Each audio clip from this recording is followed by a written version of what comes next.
இந்த சிகை கோட்டன் எகிப்து மண்ணில் தமிழனின் கால் தடத்தை பற்றி பார்க்கலாமா வாங்க. தமிழர்களின் கால் தடம் பதியாத இடமே இல்லை என்று தான் சொல்லணும். அந்த அளவிற்கு பண்டைய தமிழக சமூகம் பரந்து விரிந்திருந்தது. கீழடி மற்றும் ஆதிசநல்லூர் போன்ற இடங்களில் கிடைக்கும் ஆதாரங்கள் நம்மளை வியக்க வைக்கும் நிலையிலையும் தற்போது எகிப்து நாட்டில் கிடைத்துள்ள புதிய சான்றுகள் நம்மளுடைய வரலாற்று உலக அரங்கில் உயர்த்தியுள்ளதுன்னே சொல்லலாம். எகிப்தின் புகழ்பெற்ற மன்னர்களின் பள்ளத்தாக்கு பகுதியில் சமீபத்தில் மேற்கொள்ளப்பட்ட ஆய்வில் தான் சுமார் 2000 ஆண்டுகள் பழமையான தமிழ் எழுத்துக்கள் கண்டுபிடிக்கப்பட்டுள்ளன. இது பண்டைய தமிழர்கள் ரோமானியர் காலத்து எகிப்தோடு கொண்டிருந்த நெருக்கமான தொடர்பை வெளிச்சம் போட்டு காட்டுகிறதா. எகிப்து என்றாலே நம்மளுடைய நினைவுக்கு வருவது பிரமிடுகளும் மம்மிகளும் தான். லக்சர் நகருக்கு அருகில் அமைந்துள்ள மன்னர்களின் பள்ளத்தாக்கில் தான் அரசர்களுக்கான கல்லறைகள் உள்ளது. இந்த பகுதியில் தான் 2024 மற்றும் 2025 ஆண்டுகளில் பிரான்ஸ் மற்றும் சுவிட்சர்லாந்து நாட்டு ஆய்வாளர்கள் விரிவான ஆய்வுகளை மேற்கொண்டனர். அப்போது அங்குள்ள 6 கல்லறைகளில் 30க்கும் மேற்பட்ட கல்வெட்டுக்களை அவர்கள் ஆவணப்படுத்தினர். இதில் வியக்கத்தக்க விஷயம் என்னென்னு சொல்லி பார்த்தீங்கன்னா, அவற்றில் சுமார் 20 கல்வெட்டுகள் தமிழ் பிராமி எழுத்துக்களில் பொறிக்கப்பட்டுள்ளன. இவை பார்த்தீங்கன்னா கிறிஸ்துக்கு பின் முதல் நூற்றாண்டு 3ஆம் நூற்றாண்டை சேர்ந்தவையாகவும் இருக்கலாம் என கணிக்கப்பட்டுள்ளது.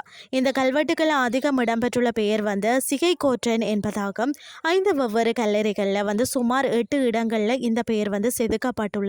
சில இடங்கள்ல சுவர்களின் மிக உயரமான பகுதிகளிலையும் நுழைவாயில்கள்லையும் இந்த பெயர் காணப்படுகிறது.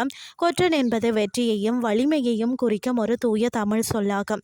இது சேர மன்னர்களின் குலதெய்வமான கொற்றவையோடு தொடர்புடையது. மேலும் பார்த்தீங்கன்னா கோபன், சாத்தன், மற்றது பார்த்தீங்கன்னா கீரன் போன்ற சங்க கால பெயர்களும் இந்த கல்வெட்டுக்களில் இடம்பெற்றுள்ளதாம். எகிப்தியர்கள் பார்த்தீங்கன்னா தங்கள் பெயர்களை சுவர்களில் பதிவிடும் வழக்கத்தை கொண்டிருந்தனராம். அங்கு சென்ற தமிழர்களும் அந்த பண்பாட்டை பின்பற்றி தங்கள் பெயர்களை பதிவு செய்துள்ளனர். இதுவரை கிடைத்த சான்றுகளின்படி தமிழர்கள் வணிகத்திற்காக கடல் வழியாக சென்ற துறைமுக நகரங்களில் மட்டுமே தங்கியிருந்தார்கள் என்றும் நம்பப்பட்டது. மற்றது பெரனிக்கே போன்ற செங்கடல் துறைமுகங்களில் ஏற்கனவே தமிழ் எழுத்துக்கள் கிடைத்துள்ளன. ஆனால் துறைமுகத்தில் இருந்து வெகு தொலைவில் உள்ள எகிப்தின் உட்புற பகுதியான நைல் நதிக்கரை வரை தமிழர்கள் சென்றுள்ளனர் என்பதா இந்த கண்டுபிடிப்பு உறுதி செய்கிறதா. அவர்கள் வரும் வியாபாரிகளாக மட்டுமில்லாமல் எகிப்தின் கலாச்சார தலங்களையும் பார்வையிட்டுள்ளனர் என்பதற்கு வந்தேன் கண்டேன் என்றும் பொருள்படும் வாசகங்களே சாட்சி.